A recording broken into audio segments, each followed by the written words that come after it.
Chapter 1. Montego High School.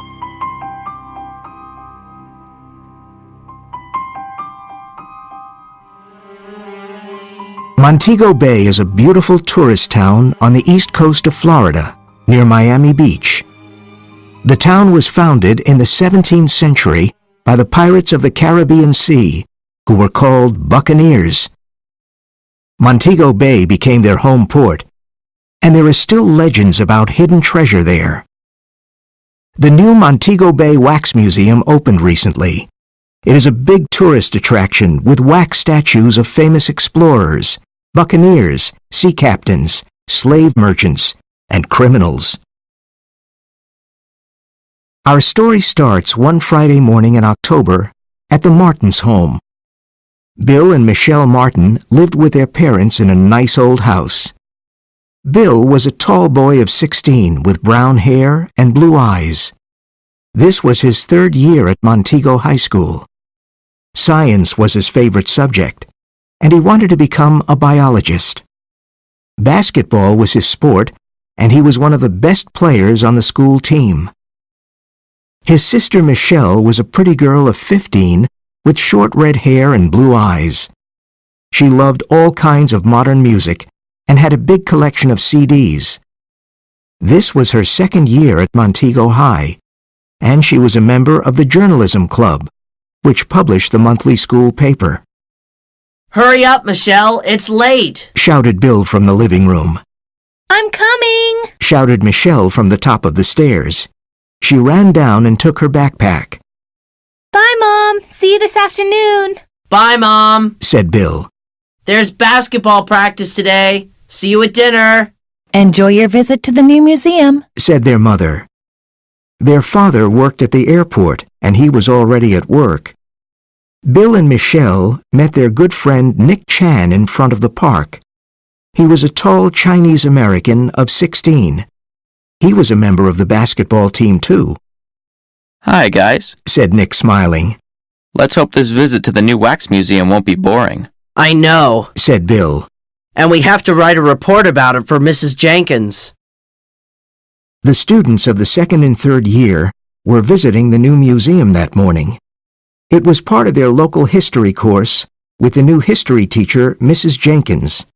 The old teacher, Mr. Onell, disappeared mysteriously before the summer.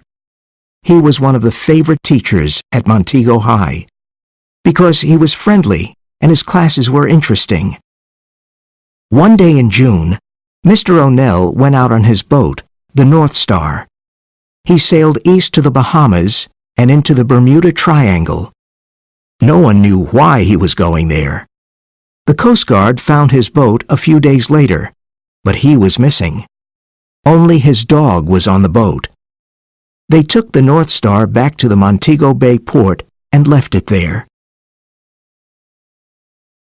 The Miami police said Peter Onell was missing because his body was never found. They opened a police file and gave it a number. File number 113. The Onell case. Where was Peter Onell? No one knew. It was a mystery. The local newspaper, the Miami Times, wrote a lot of articles about the Onell case. The last one said, "Peter Onell, another victim of the Triangle?" July 10. A month after the disappearance of Peter Onell, the police are still trying to solve the case. The 45-year-old history teacher and expert scuba diver disappeared during a boat ride in the waters of the Bermuda Triangle. Police Sergeant Sgt Walters says, "People, boats, and airplanes often disappear in the Triangle, and no one knows why. Could Peter Onell be another victim of the Triangle? However, the case is still open. We hope to have an answer one day." Bill, Michelle, and Nick met their friends and teachers outside the museum. There were a lot of rooms and exhibits with wax statues. There were also models of old Spanish sailing ships and maps of the Caribbean islands on the walls. "These statues scare me," said Michelle. "They look like real people." "You're right," said Juanita, one of Michelle's friends. Those glass eyes give me the creeps. Look at that one, said Nick, laughing. He looks like Mr. Branson, our math teacher. Look at the small beard and the green eyes. Ugh, Mr. Branson and his math tests, said Bill. Hey, look at this slave merchant with the red bandana and the black patch over his eye, said Michelle. He's got a strange tattoo on his arm. I didn't know there were tattoos in those days. When they left the museum, they saw a beagle outside the entrance. He wanted to get into the museum. I guess he can't read the sign, said Bill, pointing to the "Dogs Not Allowed" sign. His friends laughed as they walked to school. After a long hour of history, it was time for lunch. The school cafeteria was always a noisy, fun place for the students. It was the best time of the day to meet with friends and chat. Michelle always had lunch with her best friends, Juanita and Susan. They usually talked about clothes and boys. Michelle, look, there's Matt. Whispered Susan. And he's wearing a cool blue sweater. Whispered Juanita. Matt Anderson was the handsome captain of the football team. He was 17, and Michelle liked him. She looked at him, but he didn't see her, so she started eating her lunch. Let's talk about something else, Curls, she said, eating her sandwich.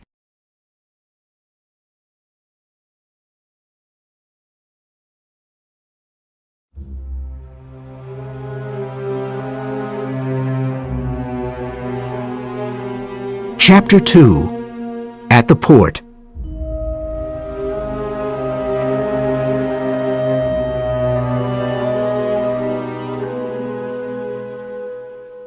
Saturday was a busy day for Bill and Michelle. They both had part-time jobs to earn some pocket money. Bill worked at the local supermarket, and Michelle took the neighbors' dogs for walks. Saturday night was special because Mrs. Martin always cooked something unusual. After dinner, Michelle went to Juanita's house, and Bill phoned Nick. What are you doing tonight? Asked Bill. As soon as I finish working, I'm going to the movies, said Nick. Good idea. What's on? Said Bill. There's a science fiction movie at the Madison Theater that everybody's talking about. Fifth Dimension. We can meet at my parents' restaurant at 8:30. Okay, see you then, Nick.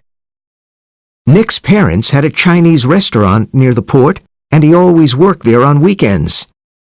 As Bill waited for Nick at the back door of the restaurant, he saw the same beagle from the wax museum. The poor dog was sad and thin. He was probably waiting for some food. Nick came out from the back door and said, What an evening. There was a birthday dinner and we were so busy. What's that dog doing here? asked Bill. Oh, him, said Nick. He's a stray and wants something to eat. My mother always gives him some food. I think he lost his master. On Sunday morning, the port was very busy. People were going out in their boats, and the fishermen were repairing their fishing nets. The Martins had a small cabin cruiser at the port. They decided to clean it because Bill and Michelle wanted to have a Halloween party there. Mom and I are going down to the port to clean the boat, said Mr. Martin. You can come later. We could use 4 extra hands. Okay, Dad, we'll be there soon, said Bill. I'm going to wear my new jeans and pink t-shirt, said Michelle, who loved wearing new clothes. You don't need new clothes to clean a boat, silly, said Bill. Boys will never understand, said Michelle with a smile. It was almost 10 o'clock when Bill and Michelle got to the port. There were always a lot of fishing boats, cabin cruisers, and yachts at the port. It was a warm, sunny day, and everything looked beautiful. An old fisherman, Francisco Garcia, was sitting on a pier near his boat, repairing a fishing net. Hi, Francisco, said Michelle. Hello, said the old man with lively dark eyes. nice to see you. Are you going out fishing today? Asked Bill. No, I'm going early tomorrow morning. He said, looking at his fishing boat. There he is again. Poor thing. Who? Asked Bill and Michelle.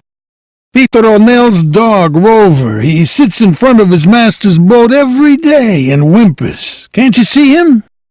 Bill and Michelle turned around. It was the same dog Bill saw at the museum and at the restaurant. Do you mean the beagle? Over there, near the boat? Asked Michelle, pointing to the North Star. Yeah, Said Francisco. he's sad because he lost his master. It breaks my heart. I wanted to take him home with me, but he only wants his master. The poor dog. Said Bill. Did the police ever find Mr. Onell's body? The Bermuda Triangle took him. Said Francisco. The police will never find his body in the triangle. He was unlucky, very unlucky. But I told him. What did you tell him? Asked Bill. Well, when Mr. Onell bought the boat, he changed its name to North Star. I told him it was bad luck to change the name of a boat. Sailors and fishermen know that, but he didn't believe me. He thought it was an old superstition. I didn't know that. Said Michelle. But why did he go out to sea that day in June? He brought his scuba diving equipment on board. I think he was looking for something in the sea, something important.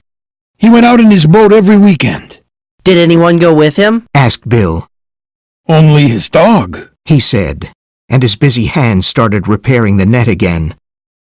It was nice talking to you, Francisco. Goodbye. Said Bill, walking away with Michelle. The Onell case is a big mystery. No one knows what happened to him, and no one knows what he was looking for. We just know that he was a terrific teacher and everyone liked him. Well, Francisco thought he was looking for something important. Replied Michelle. Yeah, but I wonder what. Said Bill.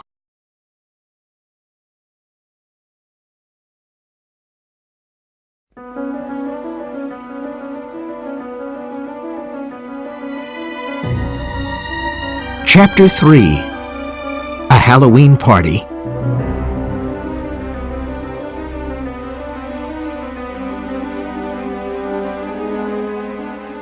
Saturday, October 31, was Halloween, and the town of Montego Bay was ready to celebrate it.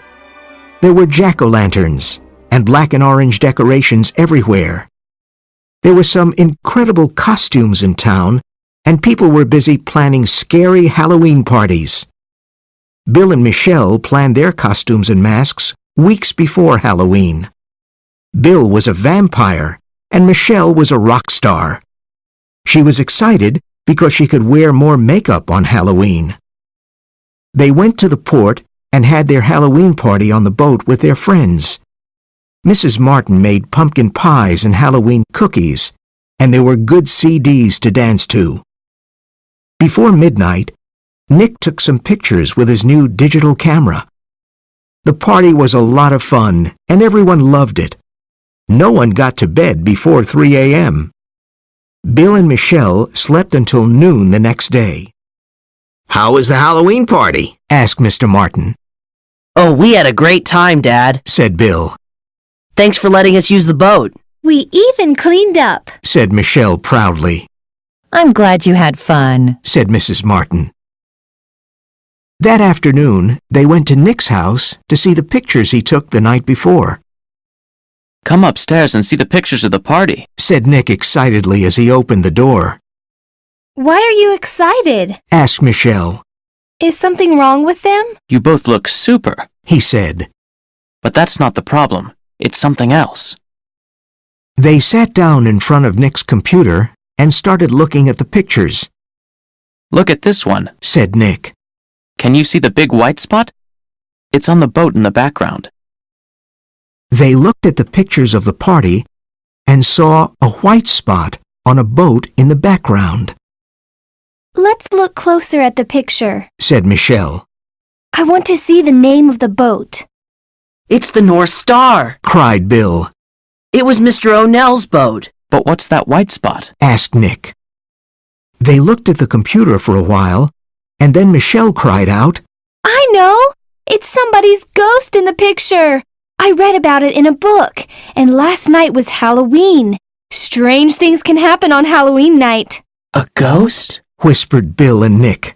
What are you saying? That white spot is the picture of a ghost. Exclaimed Michelle. And it's on Mr. Onell's boat, the North Star. Oh, come on, Michelle. Said Bill, whose face was white. Do you mean that it's Mr. Onell's ghost? Nick felt cold. Can you see the ghost in other pictures? Asked Michelle. Well, look at these. Said Nick. They looked at 3 other pictures and had the same white spot on the same boat. Wait a minute. Said Bill nervously. Do we believe in ghosts? The 3 friends looked at each other and didn't know what to say. Do you have another explanation? Said Michelle, who believed in ghosts. Gee, Said Bill. then Mr. Onell is dead and not missing. There was a moment of silence. And then he told Nick about his conversation with Francisco Garcia. What happened to him on that day in June? Asked Nick. Did he have an accident, or was it bad luck? Francisco says it's bad luck to change the name of a boat. Do you believe in superstition and bad luck? Asked Bill. I think good and evil forces exist. Said Nick seriously. Ghosts only appear when the person was murdered or died in a terrible way. Said Michelle. Perhaps he was looking for something important, and someone killed him to get the information. Said Bill.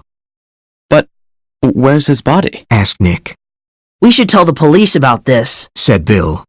The police don't believe in ghosts. Said Michelle. Why don't we try to solve this mystery? Why not? Said Bill. I like solving mysteries. And I like investigating. Said Nick. But we need more information about Mr. Onell. What was he looking for, and why was it important? Let's plan this carefully.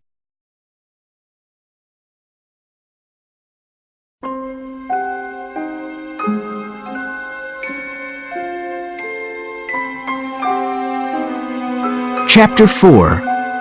The Wardrobe.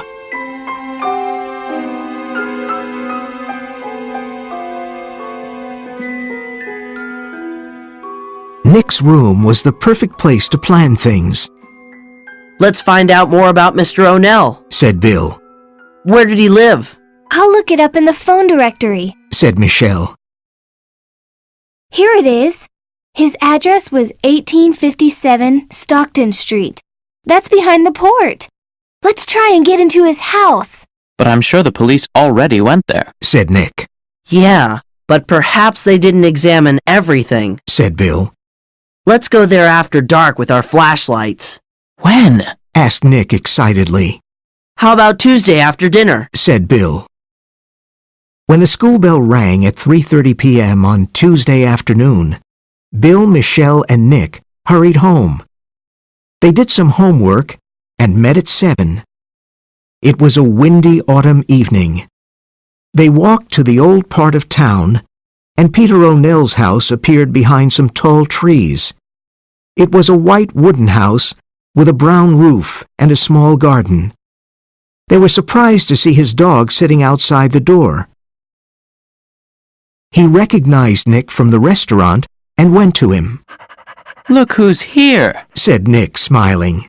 Hi, Rover, what are you doing here? He's still looking for his master. Said Bill.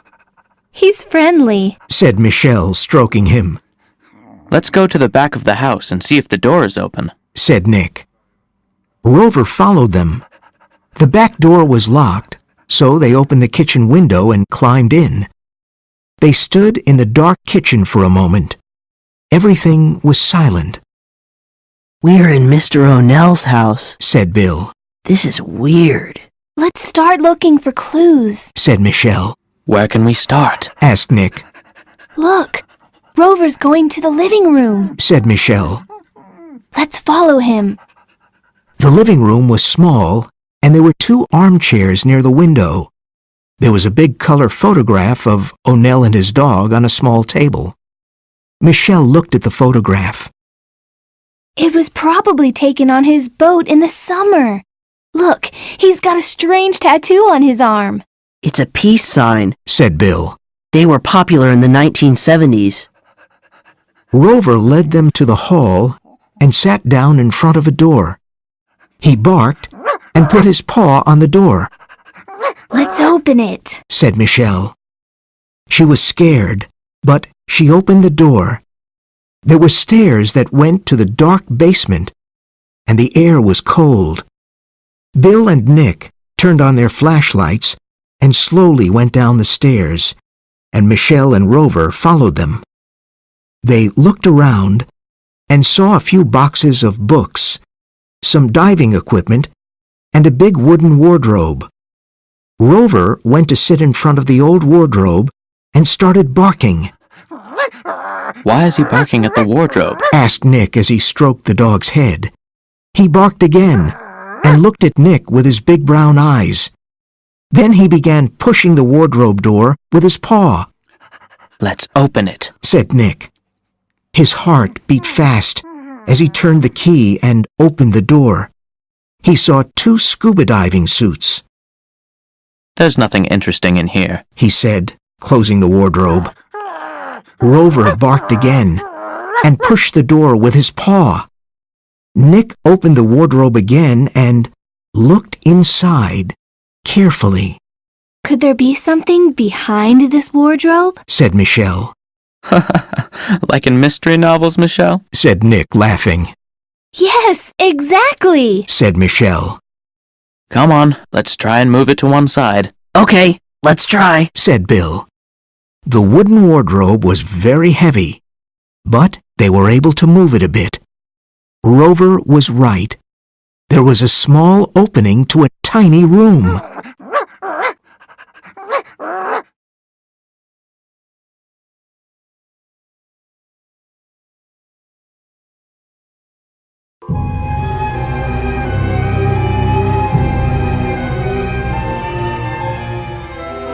Chapter 5. A Secret Closet. This is super, Said Michelle. We discovered a secret room. You mean a secret closet? Said Nick, moving his flashlight around. It's very small. There were 2 big maps and some newspaper articles on the walls and a diary on an old chair. This is cool, Said Bill. I don't think the police knew about this place. And it's probably full of clues, Said Nick.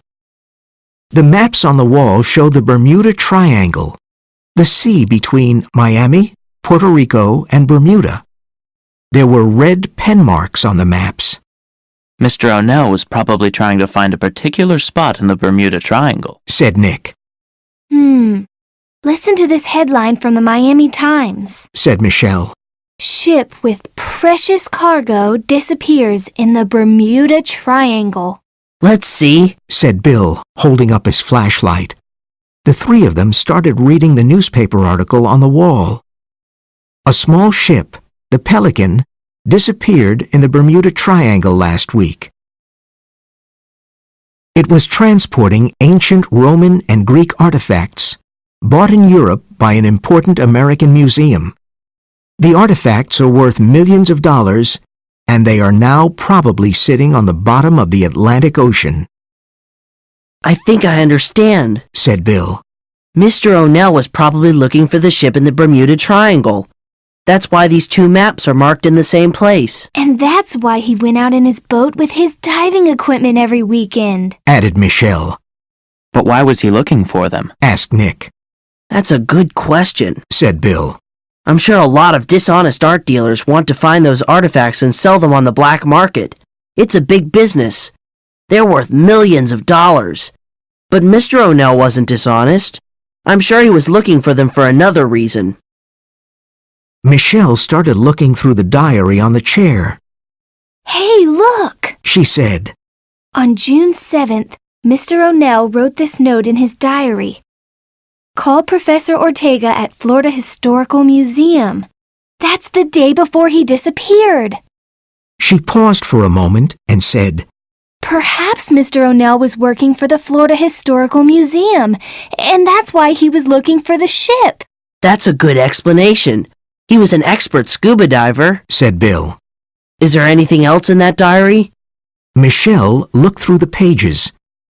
On May 31st, he wrote, Blackbeard still following me at sea.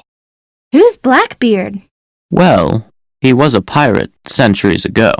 I don't think it's him, Said Nick. But Blackbeard could be the name of a boat. the boat that was following him. Perhaps the people on that boat were looking for the artifacts too. Let's go to the port and see if the Blackbeard is there, said Bill. All right, Said Nick.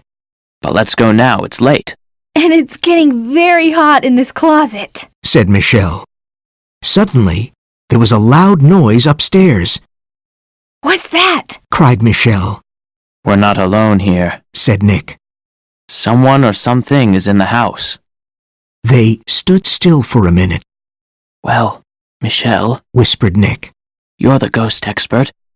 Whose ghost is upstairs? Oh, stop it. Whispered Michelle, who wanted to get out of there. They got out of the secret closet and quickly pushed the wardrobe against the wall. They went upstairs silently and climbed out of the small kitchen window, followed by Rover.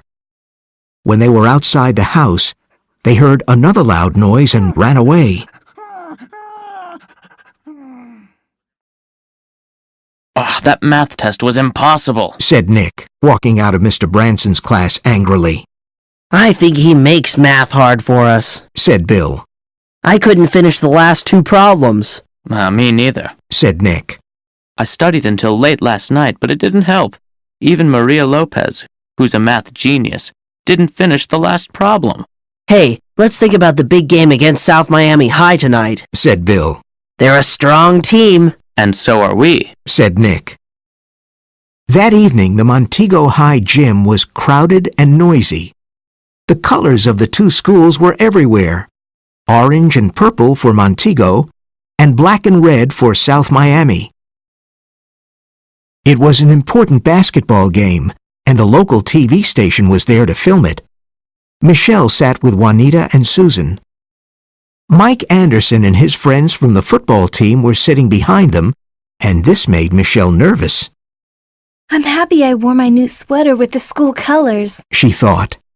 I hope Mike notices it.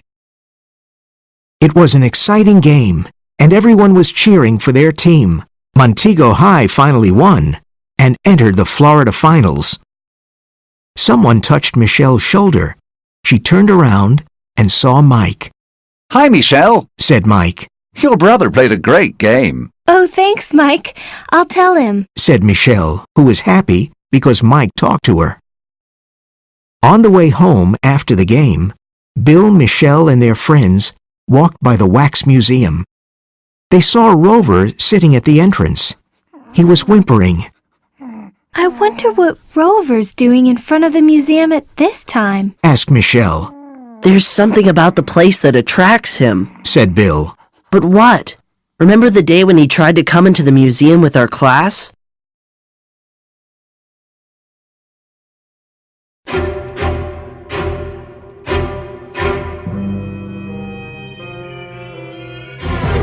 Chapter 6. The Blackbeard.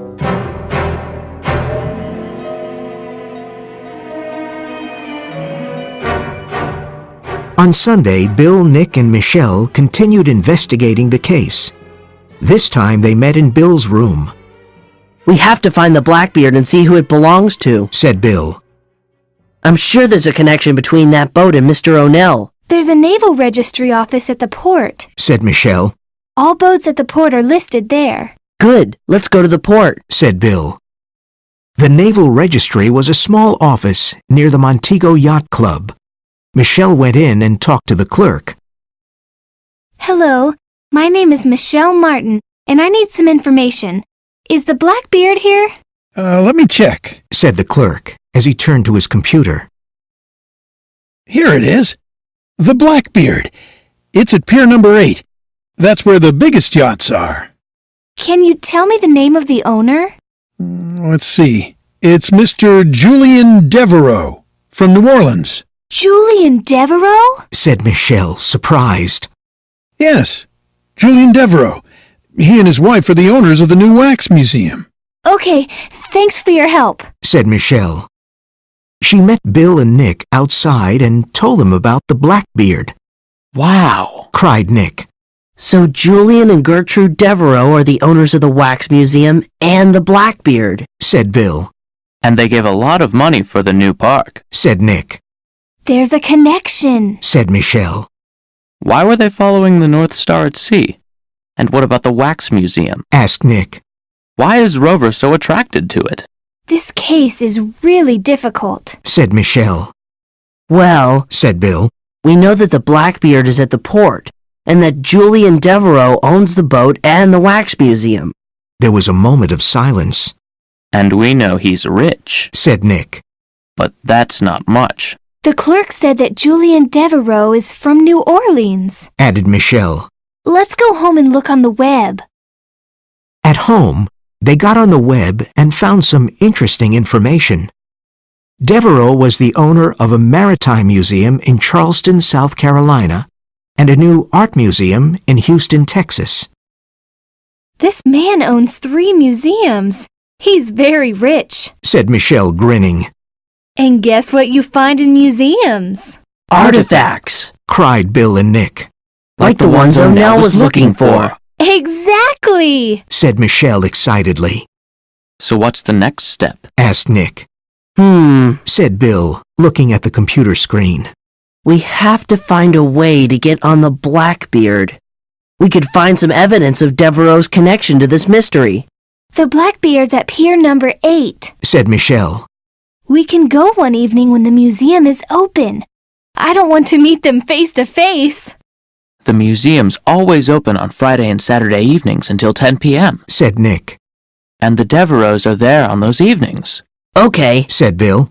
listen to my plan. On Friday night, Nick and I will try to get on the Blackbeard. Michelle, you can sit in the coffee shop across the street from the museum. If the Devereaux leave the building, call me on my cell phone. Good plan. Said Nick. It was November and almost Thanksgiving, but the 3 friends could only think about the Onell case. On Friday evening, they met in front of the museum. It was cold and windy, and Michelle ordered a cup of hot cocoa at the coffee shop. She watched the museum entrance with her cell phone in her hand, ready to make a call. There was no one at the port that evening. The boys could hear their footsteps as they walked quickly past the North Star and turned left at pier number 8. The lights of the Blackbeard were on, and the 2 boys stopped behind a van. Someone's on the boat. Whispered Nick. What shall we do now? Let's wait here and see what happens. Said Bill. Suddenly, the lights went off. Julian Devereaux got off the yacht and into his sports car and drove away. Whew, Said Bill. They waited a few minutes and then got on the yacht. The glass door was closed but not locked, so it was easy to get in. He didn't lock it. He's probably coming back soon. Said Nick. Let's hurry. They turned on their flashlights. It was their first time on a yacht. Everything was beautiful and expensive. They started looking everywhere. Drawers, cupboards, bookshelves, but they couldn't find anything. Bill took a painting off the wall and turned it around, but he found nothing. He did the same with another painting, and this time there was an envelope on the back. Nick, look at this. Bill opened the envelope. Inside there was a map of the Florida coast and the Bermuda Triangle with some red pencil marks. It was almost identical to the maps in Mr. Onell's house. The Devereaux have Mr. Onell's map, and they hid it behind a painting. Said Nick, staring at the map. This is evidence that the Devereaux are connected to Mr. Onell in some way. Said Bill. We have to show this map to the police. Will they listen to us? Asked Nick. Let's go and find out. Said Bill. Bill put the empty envelope behind the painting. Then he folded the map and put it in his shirt pocket. They got back onto the pier and quickly left the port. They picked up Michelle, who was still at the coffee shop. Hi, guys. She said. You found something, didn't you? Let's go to Sandy's ice cream parlor and talk there. Said Bill.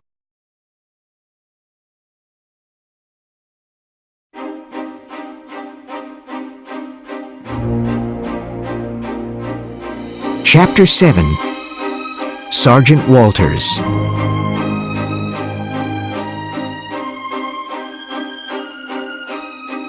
Before going to their part-time jobs on Saturday morning, Bill and Michelle told their parents what was happening.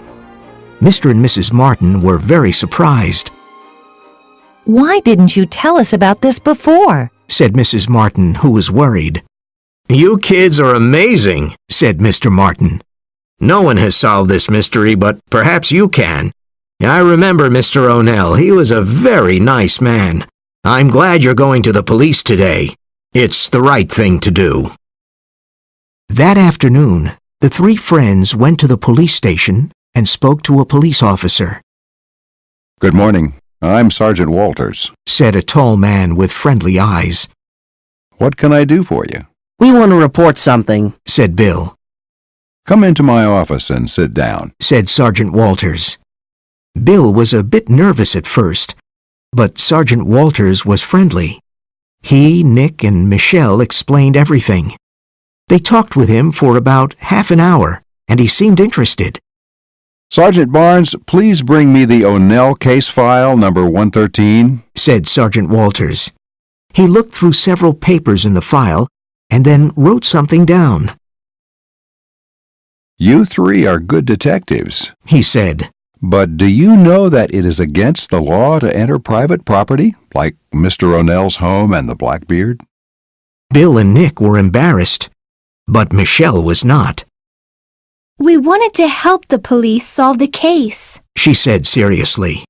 We were looking for clues, but we won't do it again. The Devereaux are important citizens, said Sgt Walters. They helped our community with their new museum, and they gave lots of money for the new park. The Wax Museum brings tourists and good business to our town. We don't have any real evidence against them. You found this map on their yacht, but anyone can have a map. But this map is identical to the ones we saw at Mr. Onell's house. And it was hidden behind a painting, said Nick. We want to solve the Onell case, too, said Sgt Walters. But I need better evidence. For example, where is Mr. Onell's body? Perhaps he wanted to disappear and start a new life in another place. A lot of people disappear, you know. Or perhaps he had an accident at sea. We can't accuse anyone at the moment. We need to find his body first. Mr. Onell loved his dog, said Michelle. He could never go away and leave him. Dogs are very good at finding their masters. It's their sense of smell, said Sgt Walters, with a strange light in his eyes. My men and I'll examine the secret room in Mr. Onell's house and take a look at those maps and his diary. But I still think he had an accident. Do you know how many people and boats disappear at sea? He got up from his desk and gave each of them his business card. Call me if you need me. They left the police station, and Bill said, Now we have to find the body before anyone will listen to us. Yeah, bodies are easy to find. They're everywhere, didn't you know? Said Nick, laughing. Oh, come on, don't worry, said Michelle. Remember what Sgt Walters said? Dogs are good at finding their masters. It's their sense of smell. I think he's giving us a clue. Perhaps Rover can help us solve the case, said Bill. Nick thought for a moment. You can usually find him near the North Star, or at Mr. Onell's home, or at the Wax Museum, cried Michelle. Her cheeks were red with excitement. What attracts Rover to the museum? Something inside, said Bill. Yes, but what? Said Michelle. Let's find a way to get into the museum with Rover, said Nick. Dogs aren't allowed in the building, but there's a back door, the emergency exit. One of us can open it and Rover can go in. Great idea, Nick, said Bill. We can go tomorrow, said Michelle. It's Sunday, and there are always lots of visitors at the museum. No one will notice Rover. I hope. Okay, said Bill. Nick, Rover likes you, so you can wait outside the back door with him. Michelle and I'll buy tickets and go in. When we get to the back of the museum, we'll open the door and you and Rover can come in. Then we'll follow the dog and see what happens. Good, said Nick.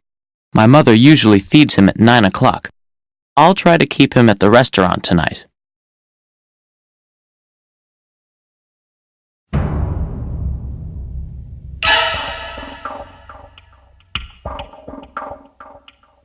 Chapter 8. At the Museum.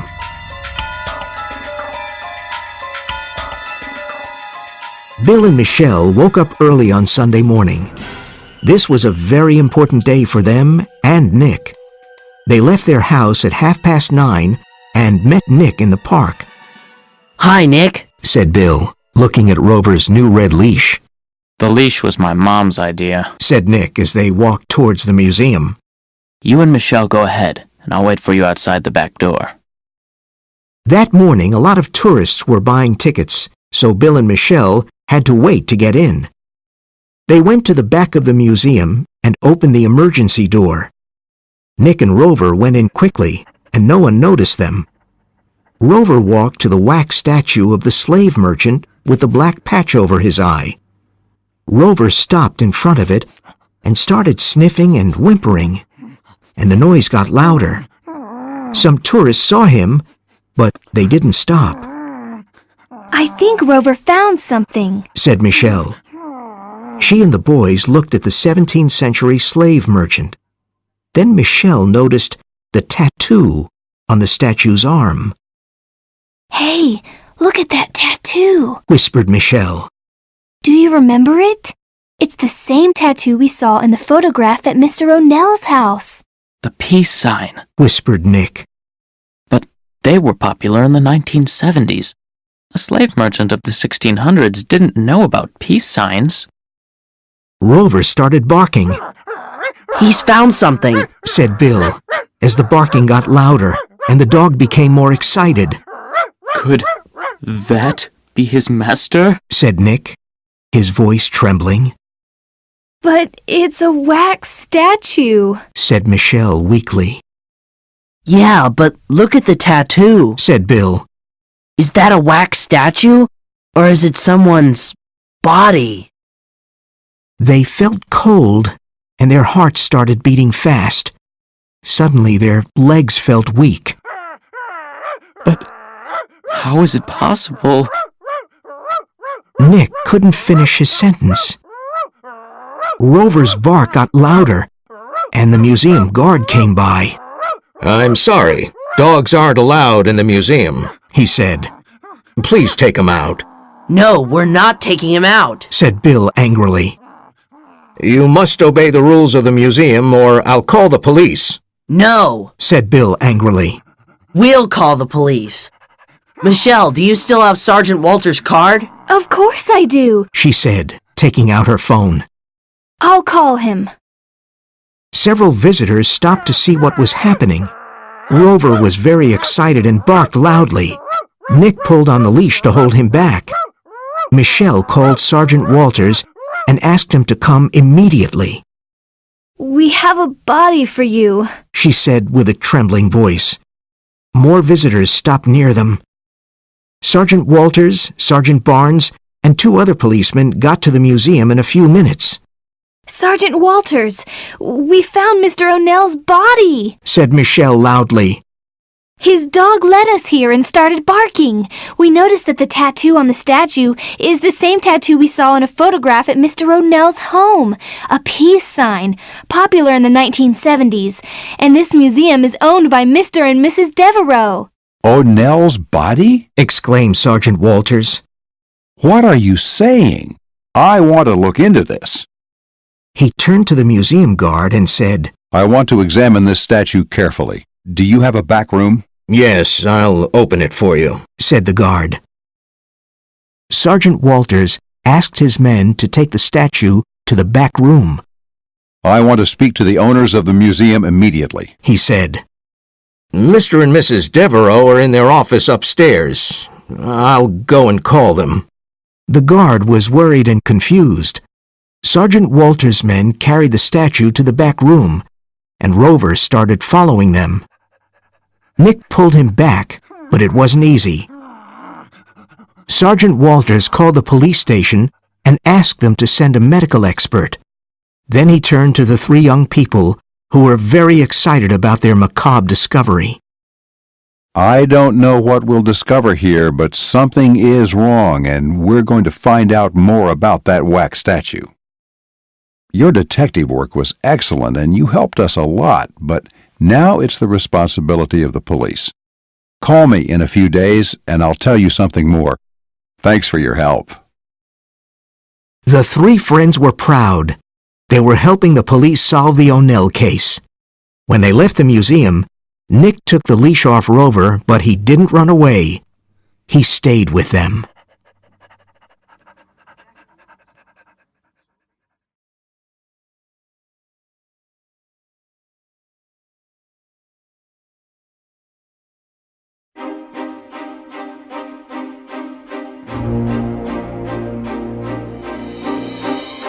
Chapter 9. The case is solved.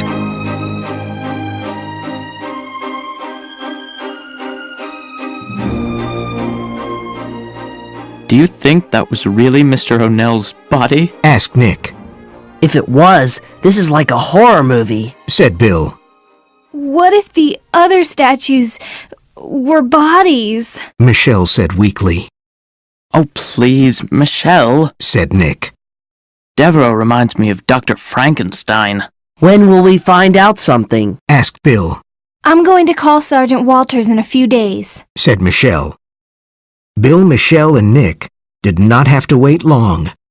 On Wednesday, the Onell case was on the front page of the Miami Times. Onell case, finally solved. The Onell case was finally solved by the Miami police this week with the help of 3 teenagers, Bill Martin, 16, his sister Michelle, 15, and Nick Chan, 16. These young people showed great determination and courage. The police discovered the waxed, embalmed body of Peter Onell, a 45-year-old high school teacher and expert scuba diver, in the Montego Bay Wax Museum. The macabre discovery was a big shock for everyone because he went missing in June of this year. The owners of the Wax Museum, Julian Devereaux, 46, and his wife Gertrude, 42, made a terrible confession. They killed Peter Onell. Peter Onell was working for Professor Dan Ortega, who is the director of the Florida Historical Museum. Professor Ortega asked him to find the ship with the 5 artifacts that disappeared in the Bermuda Triangle. The ship left the port of Naples, Italy, but never reached its destination in Miami. All radio contact was lost when the ship entered the Triangle. The museum bought these valuable artifacts in Greece and Italy to add to its beautiful art collection. Julian Devereaux owns an art museum in Houston and a maritime museum in Charleston. He knew about the lost artifacts and wanted to find them for his museums. He followed Onell's boat during his trips to sea. On June 8th, when Onell was scuba diving, Devereaux went on his boat and stole Onell's maps. These important maps showed where the ship and the artifacts were. Onell returned to his boat before Devereaux could leave it. He shot and killed Onell with his gun. With the help of his wife, he brought Onell's body back to his yacht, the Blackbeard. They had to eliminate the body, so they took it to the Wax Museum that night. Julian Devereaux is an expert chemist and he embalmed the body. Then he put it in a bath of hot wax and made it look like a statue, the wax statue of a slave merchant of the 1600s. With a patch over one eye, a dark beard, and a red bandana, it was almost impossible to recognize Onell. But the expert chemist forgot to eliminate the tattoo on Onell's arm. With Onell's maps, Devereaux found the 5 artifacts in the Triangle and hid them in his museum in Houston. The priceless artifacts will return to the Florida Historical Museum next week. The Montego Bay Wax Museum is closed for now. On Saturday morning, there will be funeral services for Peter Onell. All the students and teachers of Montego Bay High School will be present. Onell's dog, Rover, who helped to solve this case, found a new home with Nick Chan and his family. After reading the article several times, Bill, Michelle, and Nick couldn't believe that they solved the case. But they were sad about Onell's terrible death. Now Michelle had a big story for the December issue of the school paper. She was suddenly the most popular member of the journalism club. The Devereaux almost committed the perfect crime, She said, Yeah, but they forgot about a dog's instinct and his sense of smell. said Bill, grinning at Rover, Let's celebrate at my restaurant. said Nick, and Rover barked, That's super. exclaimed Bill, Hey, let's walk down to the port and invite Francisco. said Michelle. After all, he's part of this too. He was the first one to give us clues. At that moment, Michelle's phone rang, and she saw Mike's number on the display. Now, everything was really perfect.